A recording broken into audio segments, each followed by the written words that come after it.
And we're here at AEGC in Perth, and I'm very, very excited to be talking to Marit Brommer from the International Geothermal Association. Thank you so much for talking to me today, Marit. Well, I'm very excited to be here, so thank you for inviting.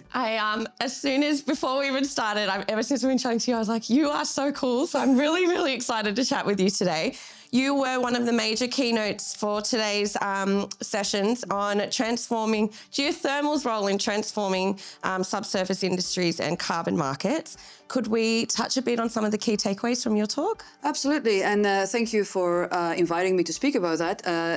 This morning it was really for like 200, 250 persons a crowd, Yep. and I had the feeling that geothermal was relatively new to be on main stage, and I tried to sort of explain that within the geothermal industry, and hence also the subsurface in general, we can do actually two really cool things. One is we can do energy. Yep. And hence it is all about energy, electricity, but Yep. also for geothermal, we do a lot of heating and cooling. Yep. So those two elements of energy. But on top of that, and I think the coolest thing here in Australia is because you have such a oil, gas plus mining background. Yep. The cool thing about the dual dividend is that it is leaping into understanding how we can derive critical minerals out of our geothermal brines. It is about unlocking value through creating multiple jobs per megawatt. It's about sourcing the whole new energy economy, for instance, with food, because we do greenhouses, we do fish farms, we do all kinds of exciting things with that direct utilization. Yep. The carbon market is a really interesting one. Took 10 years within the UN to negotiate that there will be a carbon market financing scheme. Yep. And my bet is that both for CCS and geothermal, it's going to be game-changing. Yep. Will geothermal become like a major energy source? Do you think it will overtake other current? I don't necessarily think it will overtake, but I do think it will complement. I mean, if you really look carefully, and I do hope, of course, that we will all combat climate change, but ultimately I'm a pragmatic person as well. And we heard today as well some phenomenal talks about what the world would consume in terms of fossil fuels still in 2050. And that's quite a bit. And I think we have to be realistic. At the same time, costs are going down for solar, for wind. Electricity can be generated at affordable but also cost competitive rates within geothermal. So I do think in the electricity space, we are going to complement a lot of that extra consumption of energy. I don't think we will overtake neither solar, wind, or fossil fuels at this matter. On the other hand, in the thermal space, in the direct utilization of geothermal resources, there we could play actually a really, really big role. There's some big opportunities there. What sort of things are you seeing? Well, I see really a demand in the process industry for clean heat. Selling your food at premium prices because you are low carbon will be an uptick. But equally important, the volatility in, for instance, gas prices is killing quite a few businesses worldwide. And hence, if you look at geothermal as a baseload, 24/7, always on type of resource, quite nicely situated locally under your feet. You drill a couple of wells, producers, injectors, you know your pricing scheme for 30 years, you can plan good businesses on that, right? So I think the food industry, the process industry around, for instance, dairy or paper industry, they're already here and there starting up their businesses around geothermal. I think that will fly in the coming years. Wow. I'm learning so much from you today. I am so happy. I know, it's good. And you are quite a bit of a powerhouse. I've been very impressed with you. So you've now just started another venture, Well to Wellness. Please tell me everything.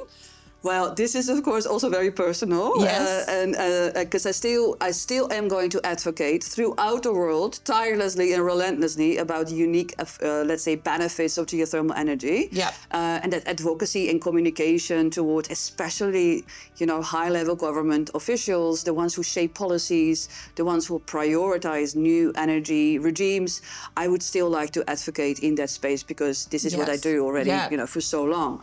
At the same time, I fell in in love with geothermal. I'm a geologist myself, but I fell in love with geothermal, yes, because of its powerhouse energy, but also because of the wellness. Yeah. And the wellness aspect, I mean, especially us women, but also Yes. many men out there, they really like to soak in a hot bath, right? They really like the mineral components that sits in hot springs. It's good for your health, it's good for your body, it's good for the mind. And I guess the whole realization that you can combine great promotional, let's say branding type of activities around a well. Yes. And then create a wellness company around it. Yeah. Was to me sort of the sparkle at the end of last year that I thought, you know, I'm just going to do it. There are some awesome enterprises out there. Even here in Australia, I just visited Peninsula Hot Spring. Oh my gosh, isn't that one amazing? Yes, yes. And worldwide there are plenty of these type of already existing wellness retreats.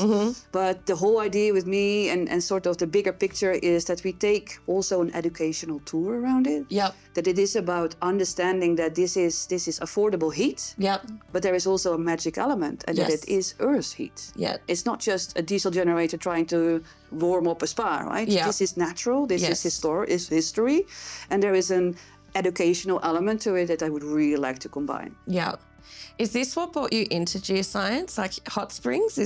Was that the moment for you, or what got you into Actually, no. No.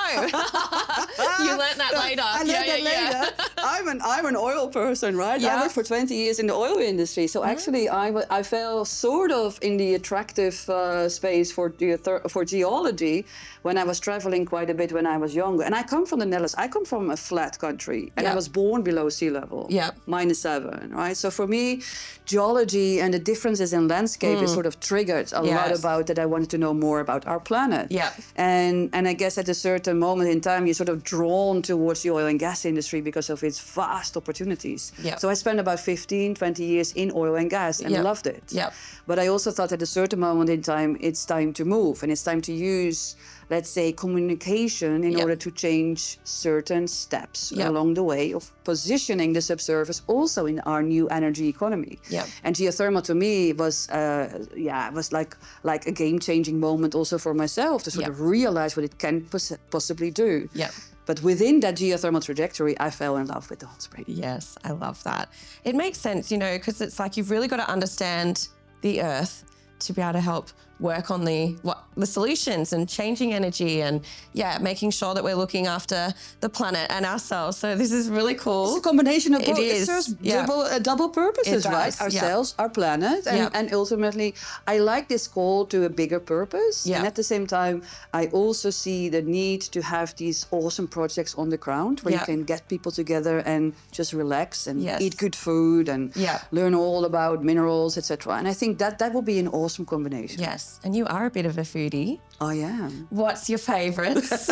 What's your specialties? Well, I must say I started my whole foodie journey more as a consumer because I was not very good. Delicious. Yes, exactly. I was not so good at cooking when I was younger. But I really, and I guess this is also part of sort of the spark that I got to meet so many nice chefs around the world who are cooking traditionally or are using, for instance, the hot water as hot springs, you know, and they're cooking eggs or they're cooking like bread in the earth, or they're cooking. I was recently in the Canary Islands and they're presenting like a hot stone and they're just grilling the fish or the meat on it. Cool. And so it's techniques in combination with our knowledge about food in general is quite, especially in the more Western countries, it's quite poor, right? I mean, we buy, of course, in beautiful supermarkets. It's all packaged. You don't really know where it comes from, how it got there. Yeah. And I guess part of my learning curve as well in terms of both being exposed to so many phenomenal chefs who are sharing their knowledge in combination with also trying to understand how geothermal could fit in producing sustainable food, such as in greenhouses, for instance. It's sort of, I don't know, the dual purpose of being a foodie. Is delivering, right? So I eat nice food, but also I get to know all kinds of people who can actually cook really good food. Yeah. And that's so nice. Can I come with you? Yes, please. Let's go together on the Geohug journey. Yes. Oh my gosh, this would be amazing. We'll just hang out in hot spas, eat lots of food. But this is the life, right? I know. And whilst it's all climate friendly, low carbon, Yeah. and it's utilizing a source of energy that's already there. I quite like that concept. Yeah, 100%. This has been amazing. You have such a great energy. I've really enjoyed meeting you today. Thank you so much for talking to me. Well, thank you for having me. Really enjoyed it as well. It's been great. Thank you.